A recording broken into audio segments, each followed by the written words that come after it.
कैसे ये हो सकेगा?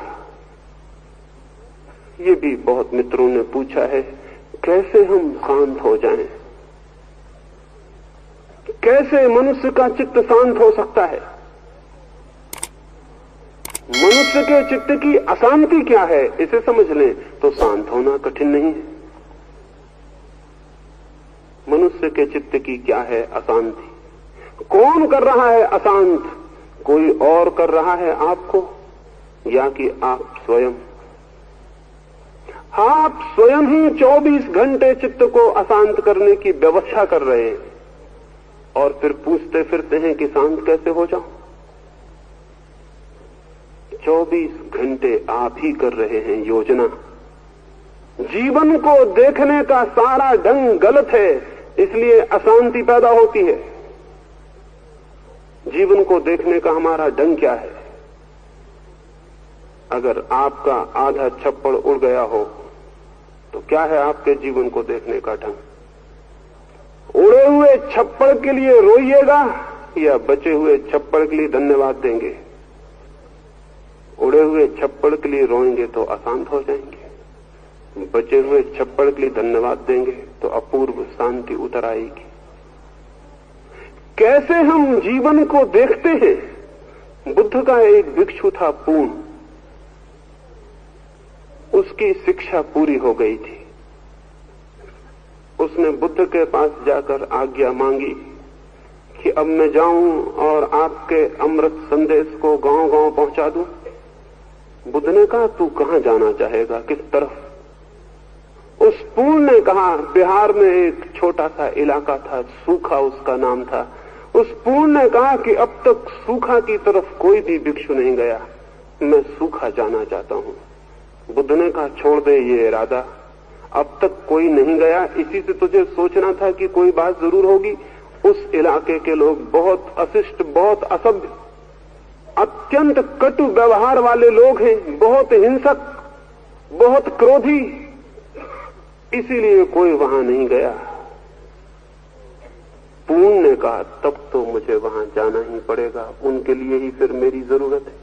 अगर दिए से कोई कहे कि उस तरफ मत जा जहां अंधेरा है, तो दिया क्या कहेगा? मैं न जाऊं उस तरफ जहां अंधेरा है, तो दिया कहेगा फिर मेरी वहां क्या जरूरत जहां सूरज है? मैं वहीं जाऊंगा जहां अंधेरा है। मुझे आज्ञा दे कि मैं सूखा जाऊं। बुद्ध ने कहा, मैं आज्ञा तुझे एक ही शर्त पर दे सकता हूं कि तू मेरे 3 प्रश्नों के उत्तर दे दे। पूर्ण ने कहा, आप पूछें। बुद्ध ने कहा, वहां तू जाएगा, लोग गालियां देंगे, अपमान करेंगे, कटु वचन कहेंगे, तेरे मन को क्या होगा? हंसने लगा वो पूर्ण, उसने सिर रख दिए बुद्ध के चरणों पर और कहा, आप पूछते हैं इतने दिन मुझे जानने के बाद, क्या होगा मेरे मन को? यही होगा। कितने भले लोग हैं, सिर्फ गालियां देते हैं, अपमान करते हैं, मारते नहीं। मार भी सकते थे। बुद्ध ने कहा, पूर्ण, ये भी हो सकता है कि कोई तुझे वहां मारे भी, फिर क्या होगा? पूर्ण ने कहा, जानते हैं फिर भी पूछते हैं आप? होगा यही। कितने भले लोग हैं, सिर्फ मारते हैं, मार ही नहीं डालते, मार भी डाल सकते थे। बुद्ध ने कहा, अंतिम बात और पूछ लूं, अगर उन्होंने मार ही डाला तो मरते क्षणों में तुझे क्या होगा? सोच सकते हैं क्या कहा होगा पूर्ण ने? आता है ख्याल कोई? ठीक था कि गाली देते थे तो पूर्ण ने कहा, मार डालेंगे, मारते नहीं, मार डालते नहीं, यही बहुत, यही शुभ है। लेकिन बुद्ध ने कहा, मार ही रहे हैं, तेरी हत्या कर रहे हैं, क्या होगा तेरे मन को? पूर्ण ने कहा, जानते हैं भली भांति आप, फिर भी पूछते हैं, यही होगा। कितने भले लोग हैं, उस जीवन से छुटकारा दिलाए देते जिसमें कोई भूल चूक हो सकती थी। ऐसी दृष्टि का फल है शांति, इससे उल्टी दृष्टि का फल है अशांति। एक आदमी फूलों की बगिया में जाए, गुलाब के फूल के पौधे के पास खड़ा हो, 2 रास्ते हैं, या तो गुलाब के उस पौधे में खिले हुए एक फूल को देख ले, एक फूल बहुत कम है, पत्ते बहुत हैं, कांटे बहुत हैं। ये भी हो सकता है एक फूल न देखे, कांटों की गिनती करे और कहे कि इतने कांटे हैं इस पौधे में। कैसी बुरी है ये दुनिया, इतने कांटे हैं। मुश्किल से खिलता है एक फूल और कांटे ही कांटे, हजार हजार कांटे हैं। कैसी है ये दुनिया, कैसी दुखपूर्ण। वो आदमी अशांत हो जाए, नहीं तो क्या होगा। कोई दूसरा आदमी ये भी देख सकता है कैसी अद्भुत है ये दुनिया, इतने कांटे हैं जहां वहां भी एक फूल खिल पाता है। इतने कांटे हैं जहां इतने कांटों के बीच भी एक फूल खिलता है। कितनी अद्भुत है ये दुनिया, कितनी रहस्यपूर्ण, कितने अनुग्रह के योग, कितना ग्रेटिट्यूड, कितना धन्यवाद करें किसी का। एक आदमी देखने जाए जीवन को तो जीवन में जो जो अंधेरा है उसे गिन सकता है, जीवन में जो जो बुरा है उसकी गणना कर सकता है, जीवन में जो जो दुख है उसकी संख्या को आंकड़ा बांध सकता है। और तब अगर अशांत हो जाए तो जुम्मा किसका होगा। और फिर रोए और चिल्लाए और फिर गूंजे, ढूंढे गुरुओं को और पूछे कि मुझे शांति का रास्ता बताओ। और गुरु भी ऐसे ना समझ कि वे कहें कि राम राम जप तो सब ठीक हो जाएगा, जैसे राम राम न जपने से ये अशांति पैदा हुई हो। ये अशांति पैदा की है इसके जीवन की दृष्टि ने। इसके जीवन की दृष्टि ही भ्रांत और गलत है। इसने गलत को ही चुनने का उपक्रम साध लिया है, इसने व्यर्थ को ही देखने की चेष्टा की है, इसने अंधकार के साथ ही मोह बांध लिया है। इसे प्रकाश दिखाई नहीं पड़ता, इसे फूल दिखाई नहीं पड़ते, इसे प्रेम दिखाई नहीं पड़ता, इसे तो जो भी दिखाई पड़ता है वही रुग्ण कर देता है, इसे और अशांत कर देता है। कैसे धार्मिक चित्त को साधेंगे? शांति में खिलता है धार्मिक चित्त। और शांति है जीवन का सम्यक दृष्टिकोण, राइट एटीट्यूड।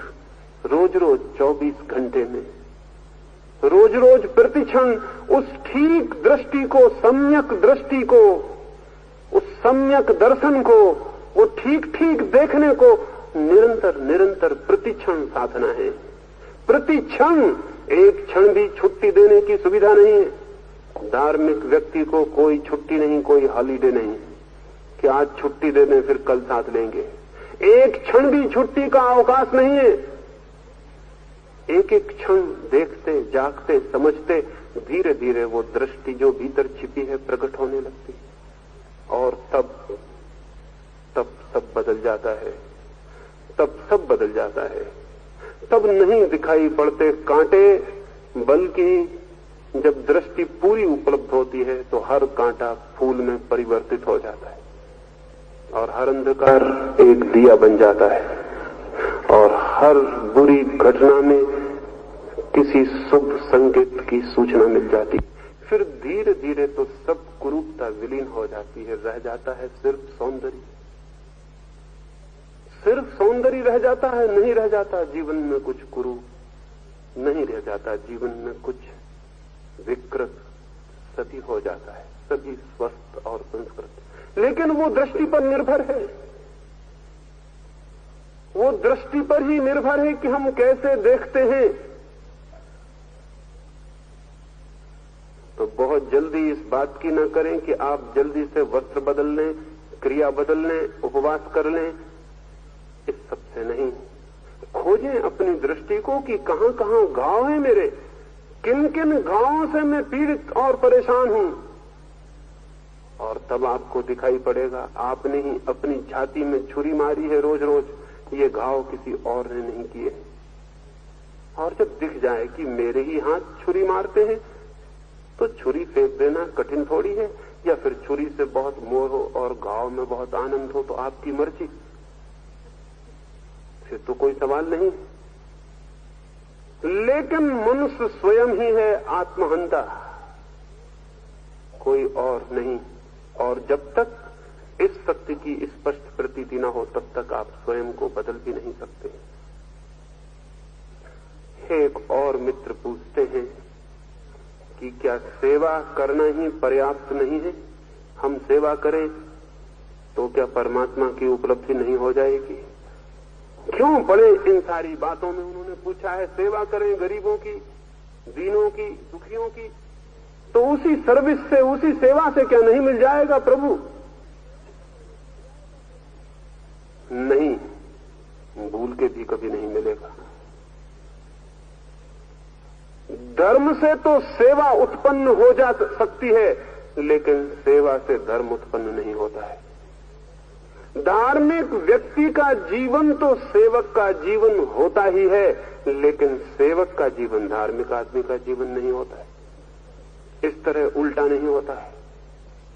दिया जल जाए तो अंधेरा निकल ही जाता है, लेकिन कोई कहे कि हम अंधेरे को निकालने की कोशिश करें तो दिया जल जाएगा, फिर दिया नहीं जलता है। अंधेरे को मर जाए कोशिश कर करके निकाल के, अंधेरा नहीं निकलने वाला और दिया तो जलने वाला नहीं।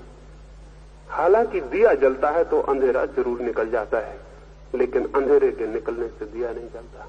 चित्त में धर्म का जन्म होता है तो सेवा जरूर आ जाती है, लेकिन सेवा से कोई धर्म नहीं आता। बल्कि बिना धर्म के जो सेवा है वो भी अहंकार को ही तृप्त करती है, उसका ही साधन बनती। वो भी कहती है मैं हूं सेवक, मैंने की है सेवा, मैं हूं बड़ा सेवक, मुझसे बड़ा सेवक कोई भी नहीं। और ऐसा सेवा करने वाला वर्ग जितनी मिस्चीफ, जितने उपद्रव पैदा करवाता है, उसका कोई हिसाब नहीं। मैंने सुना है एक चर्च का एक पादरी एक स्कूल के बच्चों को सेवा का धर्म सिखाने गया था। छोटे छोटे बच्चे थे, उन्हें उस पादरी ने समझाया कि सेवा जरूर करनी चाहिए, दिन में एक सेवा कम से कम जरूर ही। कोई भी सेवा का कृत्य, कोई भी सेवा का कृत्य अगर तुमने दिन में कर लिया एक, तो हो गई प्रार्थना। जब मैं अगली बार आऊं 7 दिन बाद, तो मैं पूछूंगा कि तुमने 7 दिन में कुछ सेवा के कृत्य किए? 7 दिन बाद वो वापस लौटा। उसने उन बच्चों से पूछा कि मेरे बेटो, तुमने कुछ सेवा के काम किए? 3 बच्चों ने हाथ हिलाए। वो बहुत प्रसन्न हुआ कि कोई फिक्र नहीं, 30 में से केवल 3 ने किया, लेकिन किया तो बताओ तुम खड़े होकर, ताकि बाकी बच्चे भी जान लें कि तुमने क्या किया। तुम्हें आनंद मिला सेवा करने से? उन तीनों ने कहा बहुत आनंद मिला, बहुत आनंद मिला। पूछा क्या किया तुमने, कौन सी सेवा की? पहले लड़के को पूछा, उसने कहा मैंने जैसा आपने समझाया था, कोई डूबता आदमी हो तो बचाना चाहिए, कोई बूढ़ा आदमी रास्ता पार करता हो तो सहारा देना चाहिए। मैंने एक बूढ़ी औरत को रास्ता पार करवाया है। उसने धन्यवाद दिया, छोटा सा बच्चा था कि ठीक, बहुत ठीक। दूसरे बच्चे से पूछा तुमने क्या किया? उसने कहा मैंने भी एक बूढ़ी औरत को रास्ता पार करवाया। थोड़ी हैरानी हुई उसे, लेकिन सोचा बहुत बूढ़े होते हैं, कोई कम तो नहीं, इसने भी किया होगा। तीसरे से पूछा तूने क्या किया? उसने कहा मैंने भी एक बूढ़ी औरत को रास्ता पार करवाया। तुम तीनों को 3 बूढ़ी स्त्रियां मिल गई रास्ता पार करवाने को? वे तीनों बोले 3 कहां, एक ही थी, हम तीनों ने उसी को पार करवाया है। वो बहुत हैरान हुआ। उसने कहा क्या एक बूढ़ी औरत को पार करवाने में 3 की जरूरत पड़ी? उन्होंने कहा वो पार होने नहीं चाहती थी, बामुश्किल हम पार करवा पाए, लेकिन सेवा करनी जरूरी थी, इसलिए हमने सेवा की। वो तो बहुत चिल्लाती थी कि मुझको उस तरफ नहीं जाना। आज तक पृथ्वी पर ये सेवा करने वाले ऐसे ही उपद्रव करते रहे, क्योंकि ये सोचते हैं कि हमें तो सेवा करनी है, क्योंकि सेवा करना धर्म है। इसकी फिक्र ही भूल जाते हैं कि क्या कर रहे हैं ये सेवा, कौन सी सेवा हो रही है। जो सेवा जान के की जाती है वो खतरनाक हो जाती है। सेवा निकलनी चाहिए सहज। सेवक सहज नहीं होता, बहुत सेल्फ कॉन्शियस होता है, उसे बहुत एहसास होता है मैं सेवा कर रहा हूं। नहीं, सेवा होनी चाहिए सहज। करने वाले को उसका पता नहीं चलना चाहिए। अगर करने वाले को पता चल गया तो सब सेवा गलत हो गई। अगर ये पता चल गया कि मैं सेवा कर रहा हूं, बात व्यर्थ हो गई। कोई मूल्य न रहा उस सेवा का। लेकिन ऐसी सेवा तो तभी पैदा हो सकती है जब पता न चले उसका, जब चित्त अहंकार से मुक्त होता है और धर्म का जन्म हो जाता है। तब सारा जीवन श्वास श्वास सेवा बन जाती है। लेकिन उस सेवा से कभी भी ये बोध नहीं होता कि मैं सेवक हूं, मैं सेवा कर रहा हूं।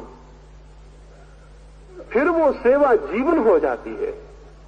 वैसी सेवा तो धर्म है, लेकिन ये सेवकों की सेवा धर्म नहीं है। इससे धर्म का कोई संबंध नहीं। कुछ और मित्रों ने पूछा है कि धार्मिक होने के लिए नैतिक होना तो कम से कम जरूरी है। आदमी को नैतिक होने की कोशिश तो करनी ही चाहिए,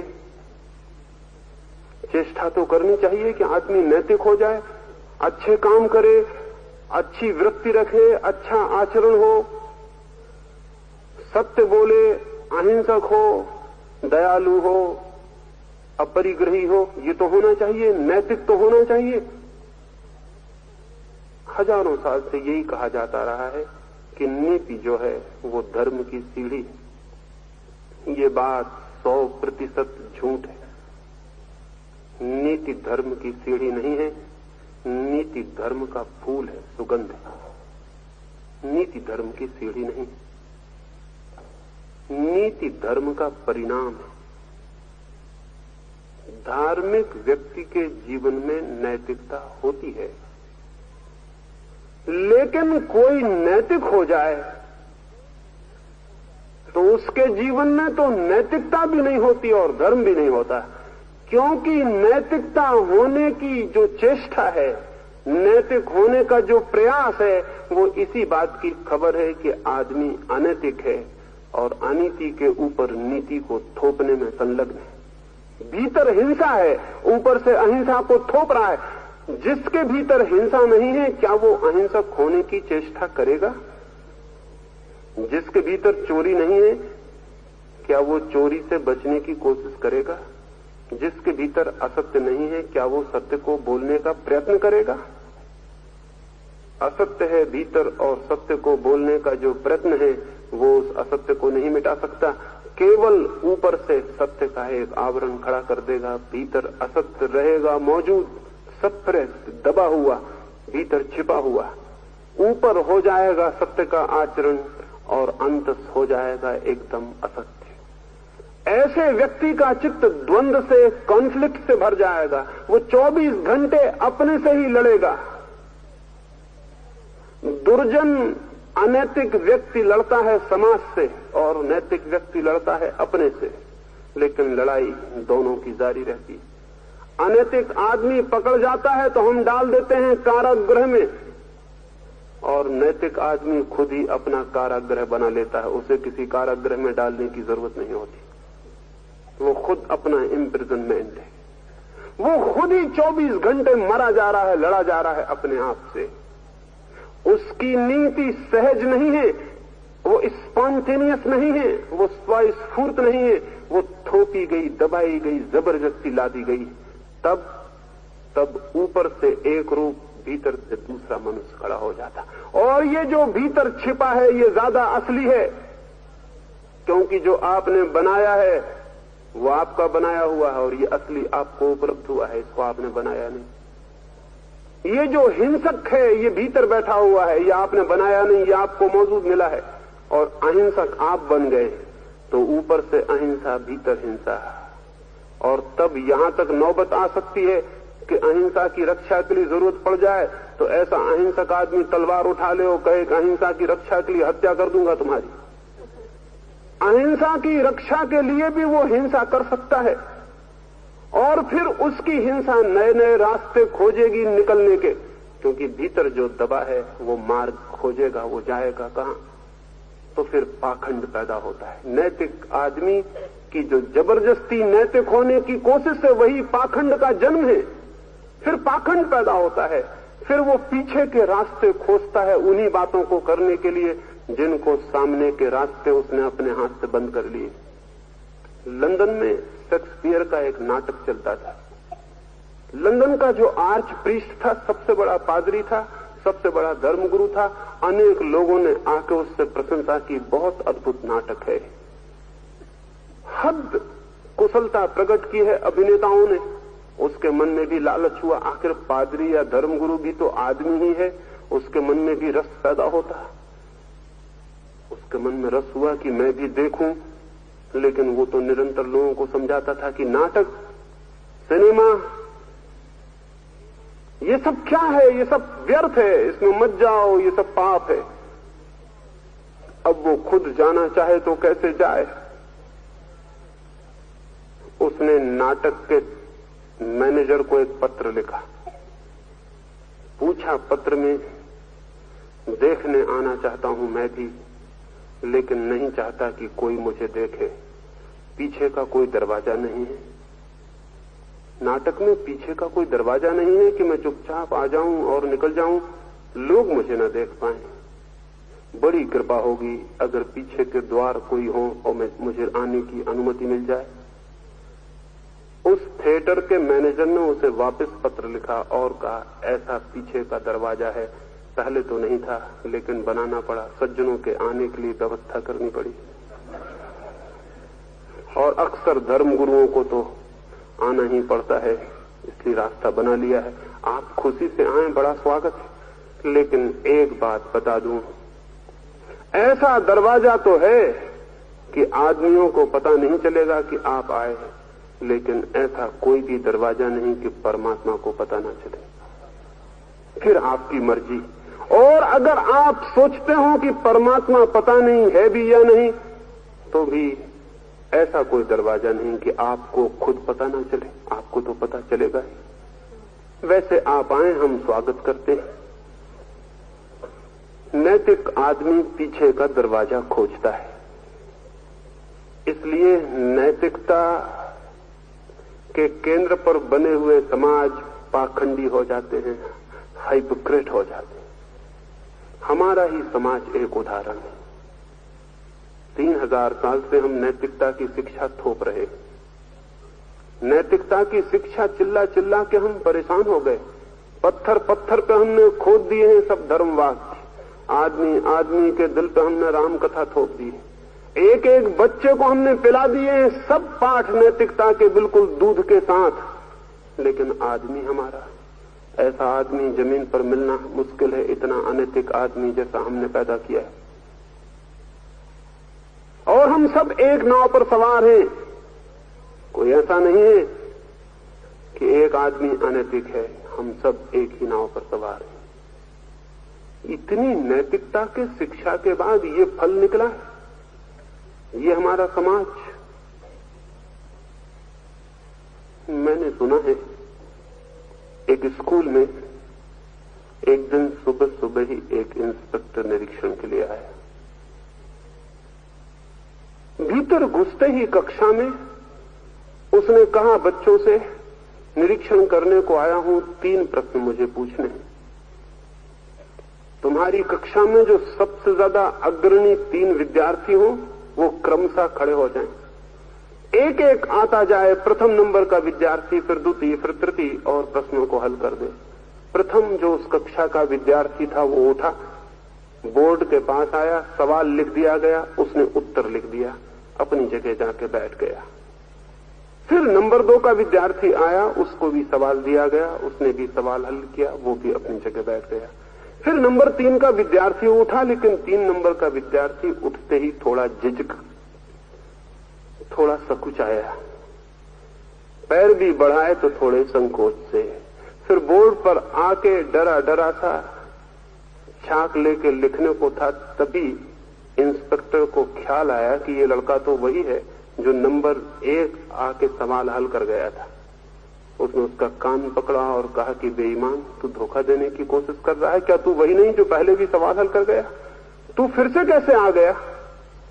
उस विद्यार्थी ने कहा, माफ करिए, निश्चित ही मैं वही हूं, लेकिन आज हमारी कक्षा का जो 3रे नंबर का विद्यार्थी है वो क्रिकेट का खेल देखने चला गया और वो मुझसे कह गया मेरी कोई जरूरत पड़ जाए तो, मेरी जगह कुछ काम पड़ जाए तो कर देना, मैं उसकी जगह आया हुआ हूं। उस इंस्पेक्टर ने कहा, हद हो गई, परीक्षा भी किसी की जगह कोई दे सकता है। तो बुरी अनैतिक बात है। और विद्यार्थी को उसने डांटा और समझाया कि ऐसी भूल अब कभी मत करना। और तब शिक्षक खड़ा था बोर्ड के पास चुपचाप। इंस्पेक्टर उसकी तरफ मुड़ा और कहा, महाशय, हो सकता था मैं तो न भी पहचान पाता और धोखा हो जाता, लेकिन आप कैसे चुपचाप खड़े देख रहे? आप भी सम्मिलित हैं इस बेईमानी में? उस शिक्षक ने कहा, माफ करिए, मैं इस कक्षा का शिक्षक नहीं हूं, मैं बगल की कक्षा का शिक्षक हूं। इस कक्षा का शिक्षक क्रिकेट का खेल देखने चला गया। वो मुझसे कह गया, जरूरत पड़ जाए तो जरा मेरी क्लास देख लेना। तो मैं उसकी जगह खड़ा हुआ। अब तो इंस्पेक्टर के क्रोध का कोई ठिकाना न रहा। उसने कहा, ये तो हद हो गई, बच्चे तो बच्चे, शिक्षक भी यही कर रहे हैं, एक दूसरे की जगह खड़े हुए हैं। ये क्या बेईमानी है, ये क्या शिक्षा दी जा रही, क्या अनैतिकता सिखाई जा रही अभी से। शिक्षक भी थर थर कांपने लगा, बच्चे भी डर आए, नौकरी का भी खतरा था। उसने हाथ जोड़े, पैर पड़े। इंस्पेक्टर उसे लेके बाहर आ गया। फिर इंस्पेक्टर को दया आ गई। उसने कहा, घबराओ मत, चिंतित मत हो, तुम्हारे भाग्य, मैं असली इंस्पेक्टर नहीं हूं। असली इंस्पेक्टर क्रिकेट का खेल देखने चला गया, मैं उसका मित्र। हम सब इस नाव पर सवार, इसमें नीचे के आदमी से लेकर राष्ट्रपति तक सब सम्मिलित हैं, एक ही नाव पर सम्मिलित है। इसमें गरीब से लेकर अमीर तक, अनुयायियों से लेकर नेताओं तक, गृहस्थियों से लेकर सन्यासियों तक सब सम्मिलित हैं। हम सब एक नाव पर सवार हैं। और ये सवारी इसलिए पैदा हो गई है कि हम हजारों साल से जबरदस्ती नैतिक होने की कोशिश कर रहे हैं। जबरदस्ती नैतिक होने का ये दुष्परिणाम हुआ है। नैतिक तो हम नहीं हो पाए, पाखंडी हम जरूर हो गए। नीति ऐसे नहीं आती, नीति के आने का रास्ता दूसरा ही है। अनैतिकता लक्षण है, नैतिकता भी एक लक्षण है। आदमी का शरीर गर्म हो जाता है तो हम समझते हैं आदमी बीमार हो गया। बुखार बीमारी नहीं है, केवल बीमारी का लक्षण। फीवर चढ़ गया, तापमान लक्षण है, केवल सूचना है, आदमी भीतर बीमार है। शरीर का गर्म हो जाना खुद कोई बीमारी नहीं है, बीमारी कुछ और है। उस बीमारी के कारण शरीर गर्म हुआ है। गर्मी तो केवल सूचक है, खबर देती है कि शरीर कहीं रुग्ण है, इसलिए तापमान बढ़ गया। बड़े तापमान के कारण हमें पता चलता है कि शरीर कहीं रुग्ण है। लेकिन अगर हम इस बढ़े हुए तापमान को ही बीमारी समझ लें और आदमी को ठंडे पानी से नहलाने लगे कि इसकी गर्मी उतार दें, मामला खत्म हो जाएगा। गर्मी बीमारी है, बीमारी तो नहीं खत्म होगी, बीमार जरूर खत्म हो जाएगा। लक्षण बीमारियां नहीं होते, लक्षण तो सूचनाएं होते। एक आदमी चोर है, बेईमान है, असत्य बोलता है, हिंसक है, ये सिर्फ लक्षण है, तापमान है। भीतर आदमी की आत्मा अस्वस्थ है, ये उसकी खबरें। इनको बदलने से कुछ भी नहीं हो सकता। ये तो केवल सूचनाएं हैं कि आत्मा अस्वस्थ है, अज्ञान में है। एक ही अस्वास्थ्य है आत्मा का, अज्ञान। अज्ञान के ये लक्षण हैं। अज्ञान होता है भीतर तो बाहर होती है अनैतिकता। अनैतिकता को नहीं मिटाना है, वो तो केवल लक्षण है। मिटाना है अज्ञान को। अज्ञान के मिटते ही अनैतिकता मिट जाती है। और जब भीतर ज्ञान होता है तो बाहर नैतिकता होती है। अज्ञान का लक्षण है अनैतिकता, ज्ञान का लक्षण होती है नैतिकता। भीतर होता है ज्ञान तो जीवन हो जाता है नैतिक।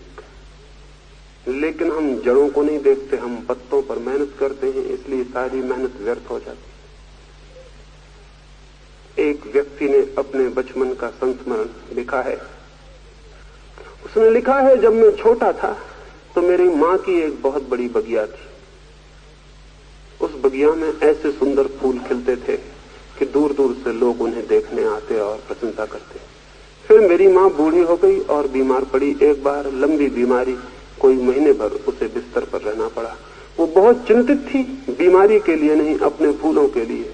और मैं अकेला ही उसका लड़का था और छोटी मेरी उम्र थी।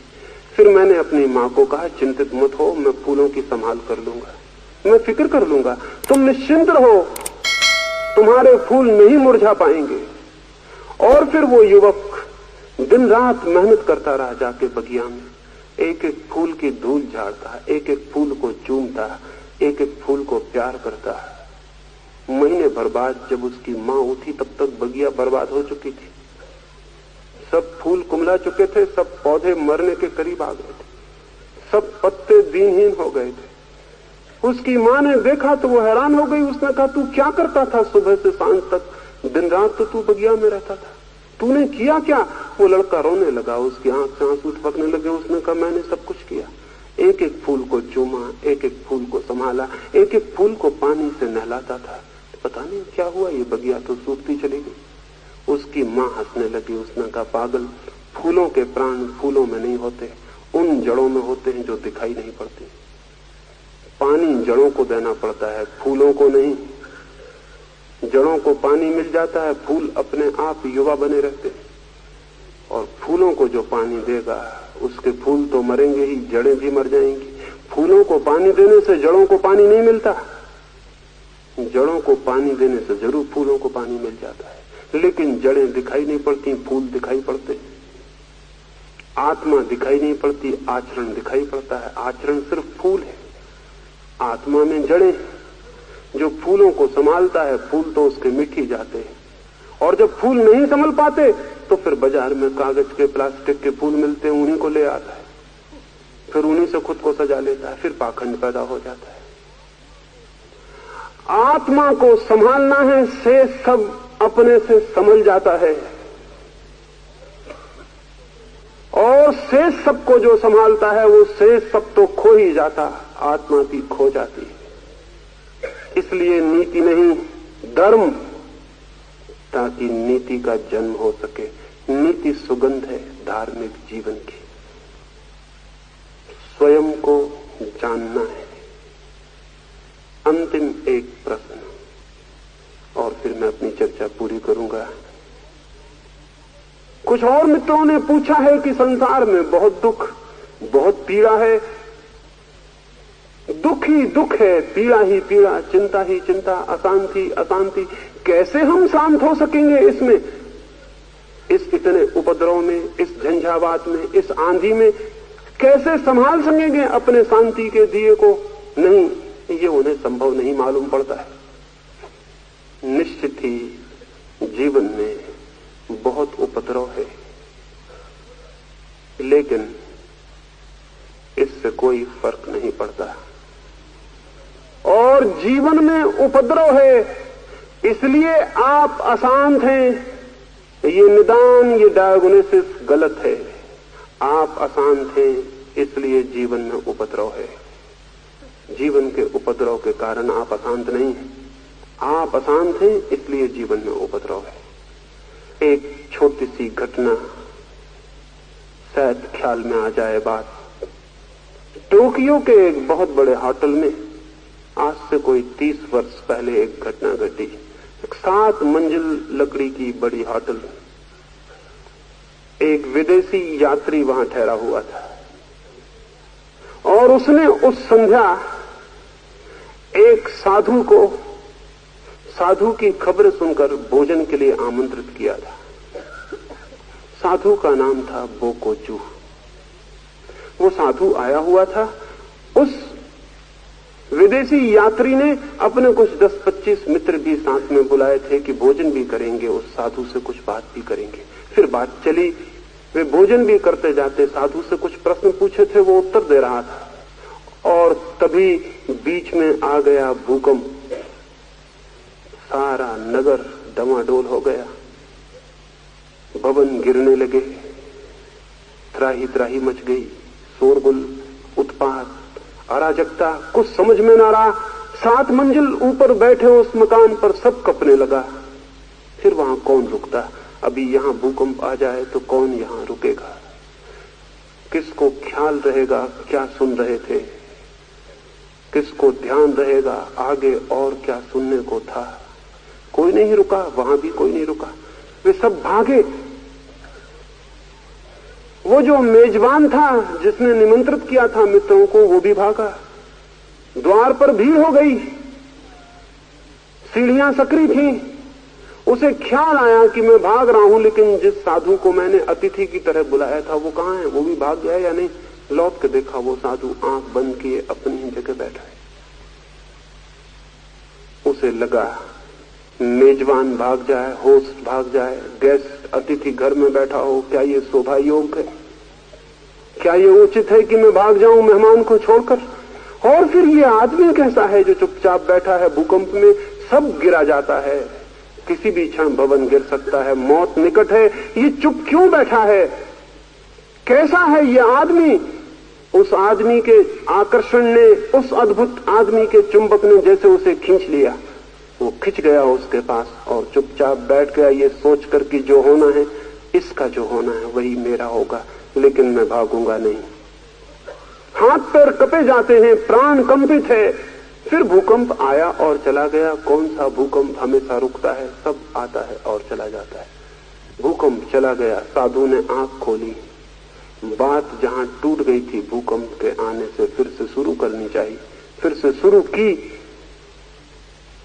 उसके मेजबान ने कहा, क्षमा करें, अब मुझे कुछ भी पता नहीं कि भूकंप के पहले हम कौन सी बातें करते थे। सब कब गया, मन भी सब कब गया, सब अस्त व्यस्त हो गया। अब फिर कभी फुर्सत से बात करेंगे। एक दूसरी बात लेकिन जरूर मुझे पूछनी, हम भागे, प्राणों को संकट था, आप नहीं भागे? उस साधु ने कहा, भागा तो मैं भी, लेकिन तुम बाहर की तरफ भागे, मैं भीतर की तरफ भागा। और तुम व्यर्थ ही भाग रहे थे, क्योंकि जहां से तुम भागते थे वहां भी भूकंप था, जहां तुम भागते थे वहां भी भूकंप था। तो भूकंप से भूकंप में भागने का प्रयोजन क्या था? और तुम जहां भाग कर जा रहे थे वहां जो लोग थे वे भी कहीं भाग रहे थे। तो मतलब क्या था? भूकंप से भूकंप में ही दौड़ जाने का प्रयोजन क्या था? मैं उस तरफ भागा जहां भूकंप नहीं था, मैं भीतर की तरफ भागा। भीतर एक ऐसी जगह मिल गई है जहां कोई भूकंप कभी नहीं पहुंचता है। मैं उसी तरफ भाग गया था।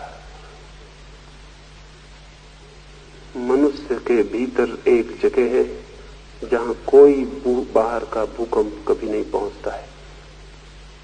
जो उस शरण को खोज लेता है, जो उस मंदिर में प्रविष्ट हो जाता है, फिर बाहर का भूकंप तो उस तक नहीं पहुंचता, लेकिन उसकी शांति जरूर बाहर जो भूकंप में है उन तक पहुंचने लगती है।